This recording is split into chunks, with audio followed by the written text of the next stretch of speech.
அனைவருக்குமே வணக்கம். சற்று முன் கிடைத்திருக்கக்கூடிய ஒரு மிக மிக முக்கியமான செய்தி ஒன்று வெளியாகியுள்ளது.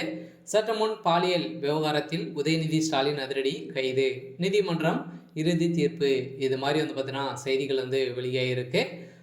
ஏற்கனவே பாலியல் விவகாரத்தில் அண்ணா பல்கலைக்கழகத்தில் நடந்த சம்பவத்தினால திமுக சேர்ந்த அமைச்சர்களுக்கும் முக்கிய புள்ளிகளுக்கும் பார்த்தீங்கன்னா இது வரைக்குமே 7-8 அமைச்சர்களுக்கு தொடர்பு இருக்குது அப்படின்ற மாதிரி தான் இப்போ அஃபீஷியலாக பார்த்தீங்கன்னா செய்தி வெளியே இருக்குது. ஏற்கனவே குற்றவாளி கொடுத்த வாக்குமூலத்தாலும் குற்றவாளியாக கைது செய்யப்பட்டிருக்கக்கூடிய திமுக சேர்ந்த பிரமுகர் ஞானசாகர் அவர்களும் பார்த்தீங்கன்னா கொடுத்த வாக்குமூலத்தாலும் அவருடைய வீடுகள் நடந்த ரைடாலும் அங்கு சிக்கிய ஆதாரத்தின் அடிப்படையில் தான் இப்போ உதயநிதி ஸ்டாலின் அவர்களுக்கும் இதில் தொடர்பு இருக்குது அப்படின்ற மாதிரி இப்போ பரவலாகவே பேசப்பட்டு வந்திருக்கக்கூடிய நிலையில் தான் இப்போ உதயநிதி ஸ்டாலின் கைது செய்யப்பட்டிருக்காரு. அதனால் இந்த பாலியல் விவகாரத்தில் பார்த்தீங்கன்னா இந்த வழக்கை நீதிமன்றமே தாமாக முன் விசாரணைக்கு எடுத்திருக்கக்கூடிய நிலையில் தான் இதில் சிக்கக்கூடிய அமைச்சர்கள் அனைவருமே மகளிர் ஆணையம் அனைத்துமே சேர்ந்து பார்த்தீங்கன்னா இப்போ உதயநிதி ஸ்டாலின் அவர்கள் இதில் தொடர்பு இருக்குது. இதில் கால் ரெக்கார்டும் பார்த்தீங்கன்னா அண்ணாமலை அவர்கள் வெளியிட்டிருக்கக்கூடிய நிலையில் தான் முக்கிய தகவலாம் இப்போ வெளியாகி வருகிற நிலையில் உதயநிதிக்கு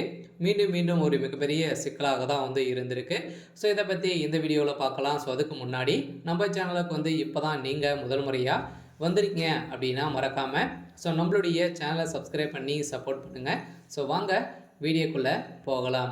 பார்த்தீங்கன்னா இந்த பாலியல் விவகாரத்தால் இவர் திமுகவை சேர்ந்த பிரமுகரே இல்லை, ஒரு அடிப்படை உறுப்பினராக கூட இல்லை அப்படின்ற மாதிரி தான் திமுக சேர்ந்த அமைச்சர் ரகுபதி அவர்களும் சொல்லியிருந்தார். இதைத் தொடர்ந்து எதிர்க்கட்சிகள் அனைவருமே இவர் ஒரு முக்கிய புள்ளியாக தான் இருக்காரு. அதனால் திமுக அமைச்சர் சுப்பிரமணியனுடைய அந்த பஞ்சாப் புயல் காரணமாக பார்த்தீங்கன்னா போயிருந்தாங்களே. அதில் பார்த்தீங்கன்னா அவர் முக்கிய புள்ளியாக உதயநிதி ஸ்டாலினுடைய டிரைவராக தான் இவர் இருந்திருக்காரு.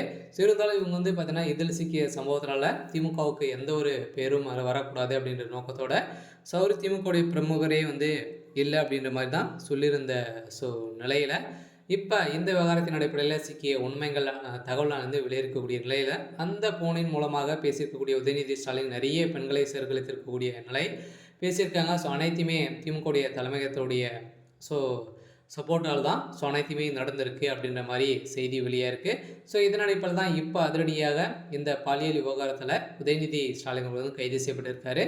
இதனால் நீதிமன்றம் இறுதி தீர்ப்பு வழங்கியிருக்கக்கூடிய நிலையில் இதை சிக்கிய அமைச்சர்கள் சுப்பிரமணியன் ரகுபதி அடுத்ததாக புதிய அமைச்சராக அமைச்சர் துரைமுருகன் அவர்களுக்கும் இதில் தொடர்பு இருக்குது அப்படின்ற மாதிரி தான் இப்போ பரவலாகவே பார்த்தீங்கன்னா ஊடகங்கள் சொல்லி வந்திருக்கக்கூடிய நிலையில் அதிகாரப்பூர்வமாக இன்னும் வெளியிடல. ஏற்கனவே மீண்டும் பார்த்தீங்கன்னா கிழக்கு கடற்கரை சாலையிலும் திமுகவுடைய கொடிகளை வைத்து பார்த்தீங்கன்னா பெண்களை மீண்டும் இந்த பாலியல் விவகாரத்துக்கு உட்படுத்தியிருக்கக்கூடிய நிலையில் தான் இப்போ அதிரடியாக அவர்கள் அனைவருமே திமுக சேர்ந்த துணை முதல்வர் உதயநிதியுடைய நண்பர்கள் தான் அப்படின்ற மாதிரி செய்தி வெளியேறக்கூடிய நிலையில் தான் இப்போ அதிரடியாக அவர்களை அனைவருமே கைது செய்து இப்போ இந்த விவகாரத்திலும் உதயநிதிக்கு ஒரு மிகப்பெரிய சிக்கலாக வந்திருக்கு. இருந்தாலும் என்ன நடக்க போகுது அப்படின்றத வெயிட் பண்ணி பார்க்கலாம். இது மாதிரி செய்திகளை தெரிஞ்சுக்கணும் அப்படின்னா மறக்காமல் நம்மளுடைய சேனலை சப்ஸ்கிரைப் பண்ணி சப்போர்ட் பண்ணுங்கள். தேங்க்யூ.